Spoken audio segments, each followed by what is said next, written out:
Olá, o Trabalho Legal está no ar e nesta edição vamos falar sobre a lei sancionada no dia 27 de outubro que põe em risco direitos dos profissionais de salão de beleza.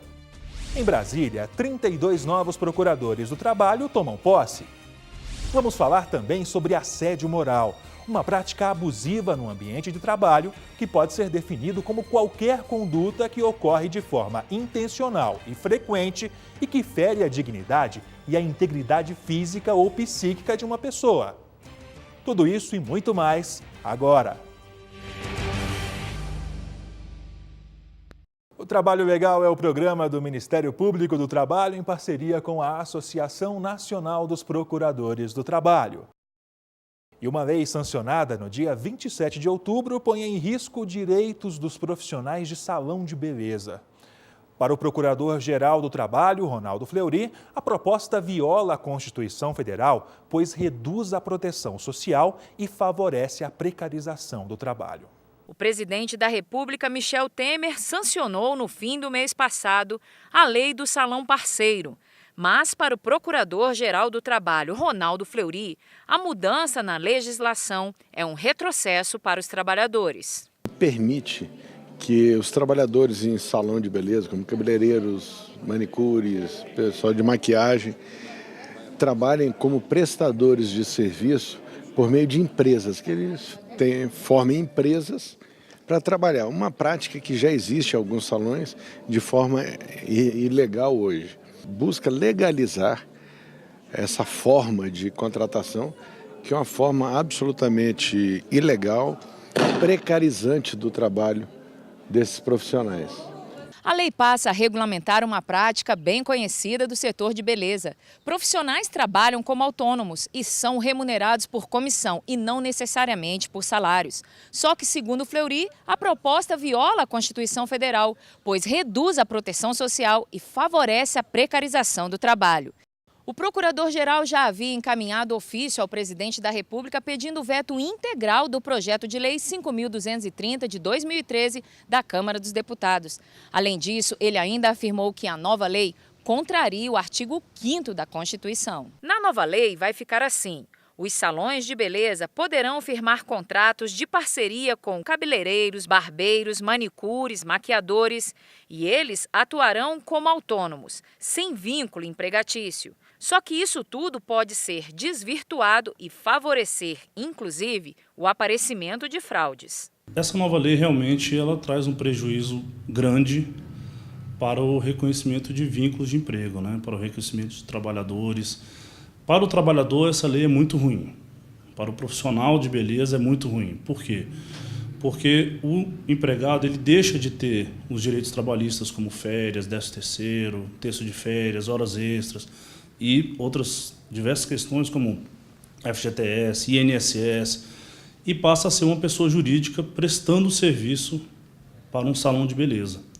Então acaba que também os impostos vão recair sobre ele. O que vai ocorrer na prática, segundo o Procurador-Geral do Trabalho, é uma falsa sensação de parceria entre o dono do salão e o trabalhador, uma vez que o profissional continuará subordinado aos proprietários dos estabelecimentos.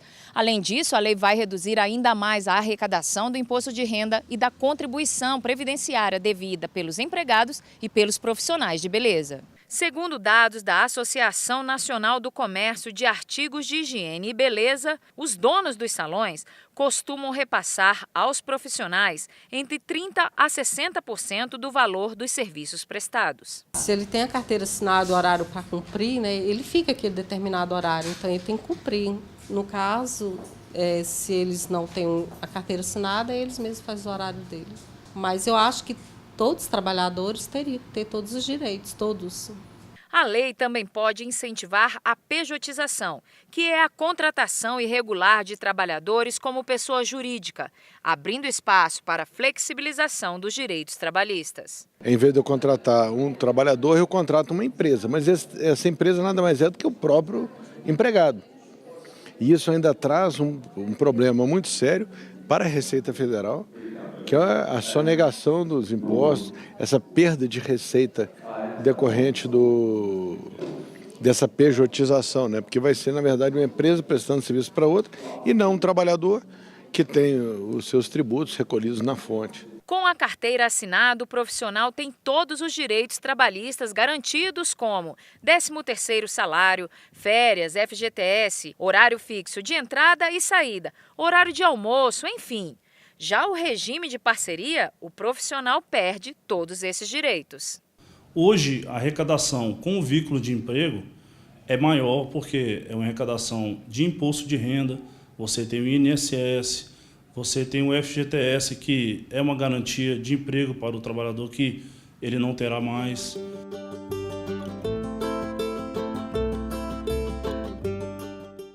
Um dia especial para 32 aprovados no 19º concurso para procuradores do Ministério Público do Trabalho.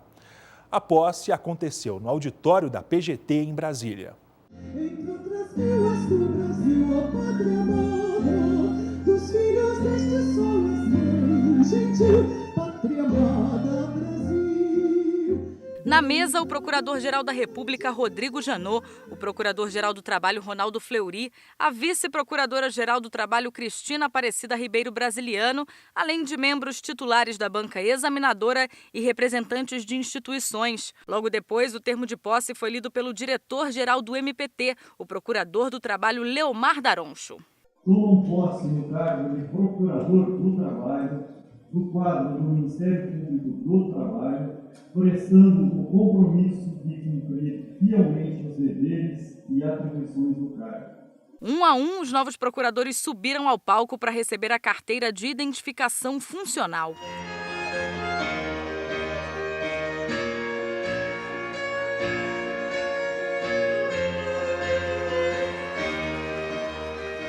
Na plateia lotada, familiares e amigos orgulhosos. A primeira colocada no 19º concurso de procuradores foi convidada ao palco. Ela falou sobre a missão de defender a ordem jurídica e os direitos dos trabalhadores. Sem dúvidas, o lugar para a luta está aqui. Quem tem o dever constitucional de lutar na defesa da ordem jurídica, do regime democrático e dos interesses sociais e individuais indisponíveis vai lutar contra gigantes. Vai engrossar as fileiras das ações em face da corrupção, das terceirizações ilícitas, da precarização do trabalho.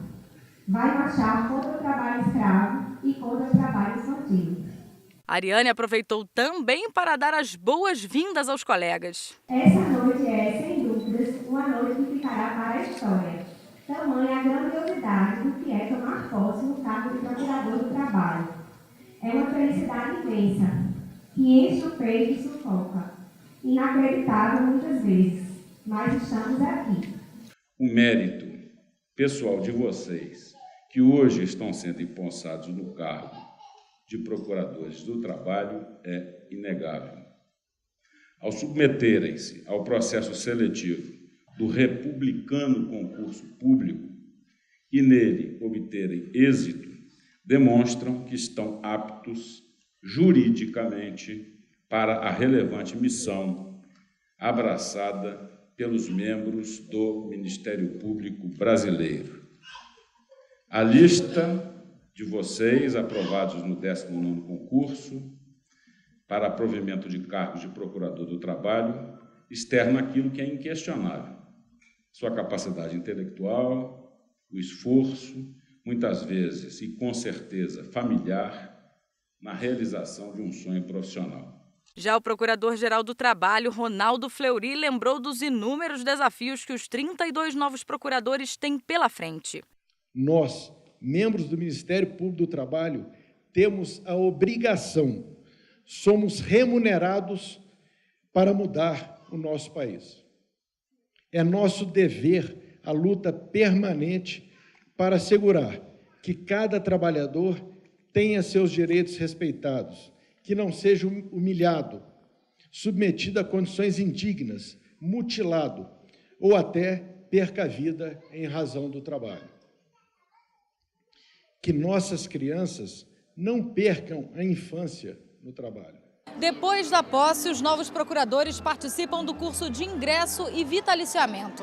Ele é feito em 4 etapas e a primeira vai até o dia 25 de novembro.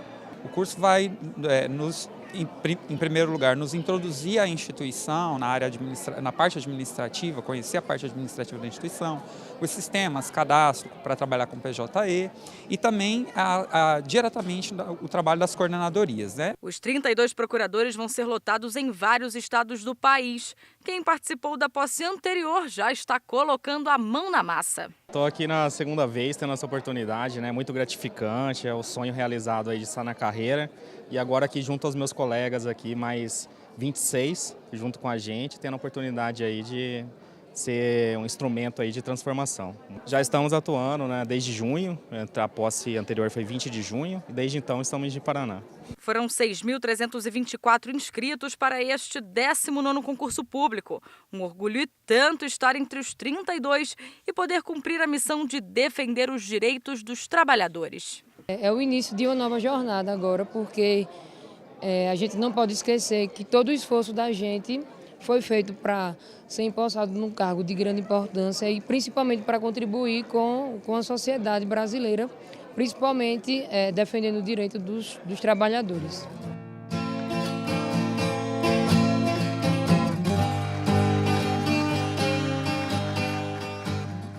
E você vai ver depois do intervalo.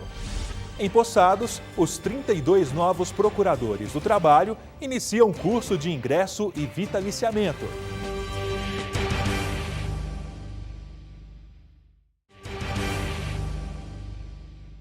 E após serem empossados, os 32 novos procuradores do trabalho iniciaram em Brasília o curso de ingresso e vitaliciamento para procuradores do trabalho, promovido pela Escola Superior do Ministério Público da União.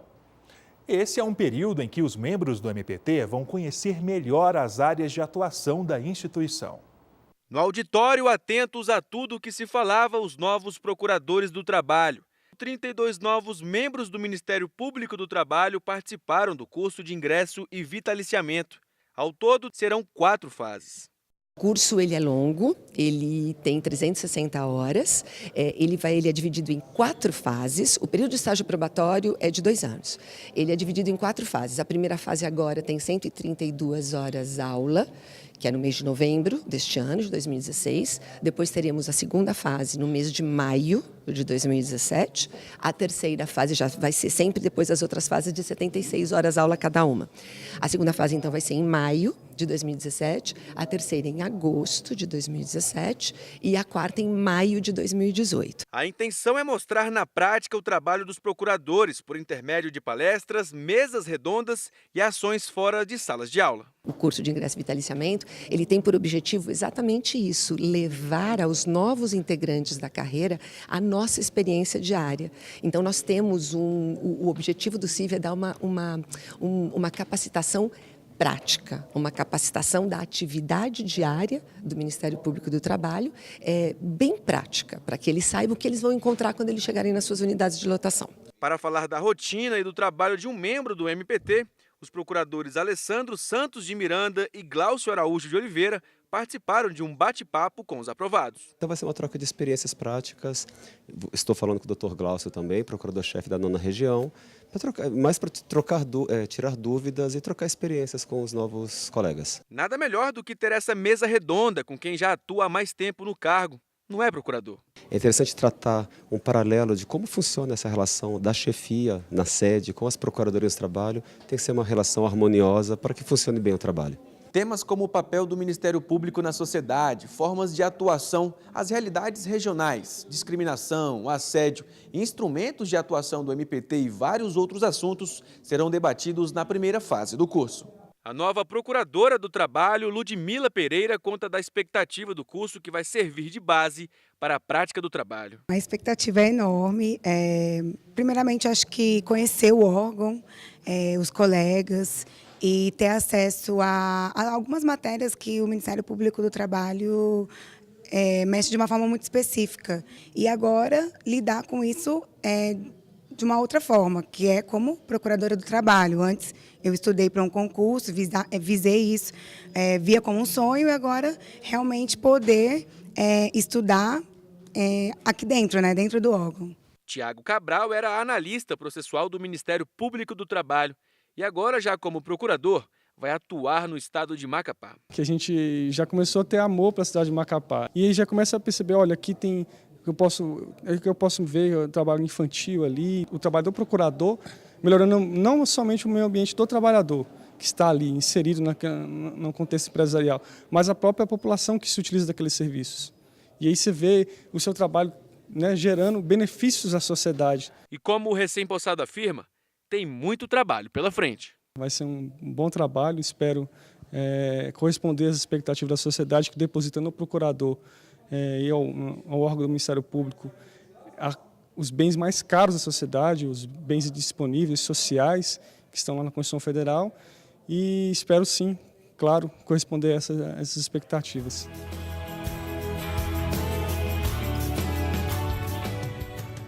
E você vai ver no próximo bloco.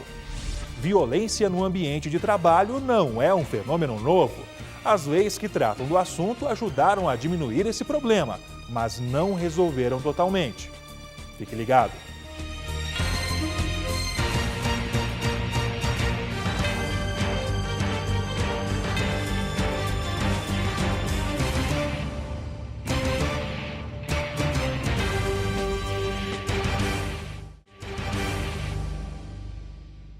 A prática do assédio moral é mais comum do que se imagina.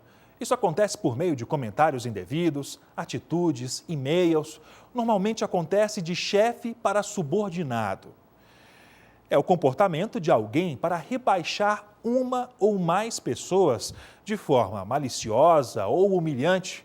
E são comentários pejorativos ditos repetidamente, que isolam o funcionário do contato com o grupo e podem levar à depressão. Assédio moral no trabalho é quando há exposição de algum funcionário a situações constrangedoras e repetitivas durante a jornada de trabalho, sendo elas no exercício das funções do trabalhador. O assédio moral, ele se caracteriza geralmente por condutas reiteradas, tá, do empregador sobre o ambiente do trabalho. Ele pode ser uma conduta generalizada, que aí seria um assédio moral organizacional, ou pode ser algo individualizado sobre um trabalhador ou trabalhadores específicos, não atingindo todo o ambiente de trabalho. Mas isso tem sido muito frequente, por exemplo, no controle, na imposição de metas para cumprimentos, naquela restrição à utilização de banheiros pelos trabalhadores, que acontece muito no setor de telemarketing. E essas situações em que há uma pressão psicológica reiterada sobre os trabalhadores, isso tem gerado um afastamento dos empregados por doenças psicológicas e até doenças físicas que acabam somatizando esses aspectos psicológicos e interferindo na saúde física do trabalhador. Essa mulher, que prefere não se identificar, já foi vítima de assédio moral. A perseguição começou quando ela entrou na empresa. Os abusos ocorriam praticamente todos os dias. Eu entrei em 2010 e quando eu entrei eu já senti uma certa antipatia da chefe com a minha pessoa. Ela já não gostava muito de mim, ela já me destratava de uma forma que fazia com que aquilo me fizesse mal, e por diversas vezes eu mandei vários e-mails pedindo para que ela pudesse sentar comigo, conversar comigo, né? Enfim, para a gente tentar solucionar uma forma melhor. 3 meses depois eu engravidei e, o tratamento começou a piorar muito. 5 dias na semana e em cada dia 6 horas trabalhadas. No serviço, a funcionária ouvia xingamentos da chefia, presenciava gestos obscenos e era até humilhada na frente dos colegas. Trabalhava mais de 6 horas por dia, todos os dias. Diversas vezes eu saía do local a mais de 9 horas da noite, tendo entrado 11 horas da manhã. E, inclusive, isso acabou até afetando um pouco a minha gestação. Além dela, várias outras pessoas também foram e são vítimas de assédio em todo o Brasil. É uma prática que é muito comum, que tem acontecido bastante justamente porque é difícil das pessoas denunciarem. Esse é o problema do assédio moral. As pessoas têm medo de denunciar. Ainda não tem uma legislação que dê o amparo legal para isso, né? Alguns tentam trazer o assédio moral como crime, né, previsto no Código Penal, mas isso é difícil, porque pode inibir as pessoas a denunciarem mais ainda do que já estão inibidas. E também toda a questão do processo de investigação. Né? A investigação de um crime é diferente de uma investigação de uma denúncia. As estratégias do agressor são Tem via e-mail, né, que às vezes são e-mails bastante hostis, cobrando, né, tem também de formas de xingamento por reuniões, teleconferências e videoconferências em que se fala de uma forma bastante hostil e bastante, assim, que eu diria até muito próximo de uma violência mesmo, né? E também tem essas práticas onde você coloca a pessoa para fazer algo que é impossível ela fazer, ou seja, jogar ela para o erro, induzir ao erro. E isso quer dizer que você errando, você vai entrar num estado autopunitivo. E isso a longo prazo leva essa pessoa num processo de baixa autoestima e, consequentemente, pode desenvolver uma depressão, uma síndrome do pânico ou um transtorno de ansiedade generalizada. Nas ruas, algumas pessoas têm dúvidas sobre o assunto. Então, para ajudar a esclarecer, o advogado trabalhista Luiz Antônio Calhau vai nos ajudar. O assédio moral é crime? O assédio em si ele não é crime. Ele é uma conduta ilícita, mas que gera indenização. Mas ele não é crime, não é tipificado no Código Penal. Ele pode chegar a ser confundido com a injúria. Mas a injúria tem outros elementos que não o assédio. O agressor pode ser preso por isso? Pelo assédio moral, não. Pode ser condenado a pagar a indenização, pode ser condenado, a empresa pode ser condenada a pagar a indenização e aquele funcionário específico que fez o assédio moral, ele pode ser condenado depois de forma secundária pela empresa, porque a empresa ela assume a responsabilidade, ela assume os riscos daqueles funcionários. Se a empresa permite que um funcionário dela sofra assédio moral dentro do ambiente de trabalho, a empresa pode ser condenada pelo pagamento daquela indenização e depois ela pode cobrar daquele funcionário específico que gerou esse dano. Como saber se estou sofrendo assédio moral na empresa? A percepção do assédio moral é muito particular, porque cabe à vítima perceber se ela está sendo humilhada, se ela está sendo constrangida, se ela está sendo embutida em situações vexatórias dentro da empresa, até mesmo isolamento, por exemplo. As pessoas não conversam com aquele funcionário específico, ninguém chama aquele funcionário para nada, ninguém mantém um contato saudável, um diálogo saudável com aquele funcionário. Isso cabe à pessoa perceber, cabe ela se sentir humilhada ou não. É muito importante destacar que o assédio moral ele tem que ser comprovado. Não basta você mostrar que os outros funcionários não falam com você, não conversam com você, ou então te tratam de uma forma humilhante. Você tem que comprovar o dano. Problemas dentro de casa, problemas psicológicos são muito frequentes, isso tem que ficar comprovado para que seja caracterizado o assédio moral. Qual órgão a vítima pode procurar para fazer a denúncia? A Justiça do Trabalho. É a Justiça do Trabalho que é responsável e competente para analisar, processar e julgar todos os casos oriundos de uma relação de trabalho. Pode ser um caso cível, como uma indenização, por exemplo. Mas se esse caso cível for oriundo de uma relação de trabalho, a Justiça do Trabalho que é competente para analisar. Por causa disso, o MPT atua contra empregadores que praticam assédio moral no trabalho em desfavor dos empregados. Exemplo disso é que neste mês o MPT processou uma rede varejista, as Lojas Americanas, por humilhações constantes aos empregados do estabelecimento, gritos, ameaças de demissão e tratamento grosseiro dos supervisores e gerentes da loja. Segundo funcionários, os colegas tomavam broncas no meio da rua e em frente aos clientes. O Ministério Público do Trabalho obteve uma liminar que obriga a empresa a não cometer atos assim contra seus funcionários, sob pena de multa de R$10 mil para cada infração. Hoje tem sido uma prioridade do Ministério Público do Trabalho combater o assédio moral. Tá? É uma atuação para nós que é de extrema importância, porque isso tem gerado não só adoecimento, mas até questões de suicídio de trabalhadores, tá? Não só em órgãos públicos, mas também em instituições, empresas privadas, e que por isso o Ministério Público tem tentado, de toda forma, atuar perante esse mal que é o assédio moral organizacional. O Ministério Público ele tem sido sensível a essas situações e tem tentado chegar a um consenso para que nem o trabalhador nem o empregador saiam prejudicados dessa situação. E você está mais do que convidado para participar do Trabalho Legal. Envie uma sugestão de reportagem. O nosso contato é trabalholegal.pautas@gmail.com. E as informações sobre o Ministério Público do Trabalho não param por aqui. Acesse nosso site www.mpt.mp.br e também o Facebook ou o canal no YouTube. Esta edição fica por aqui. Nos encontramos no programa da semana que vem.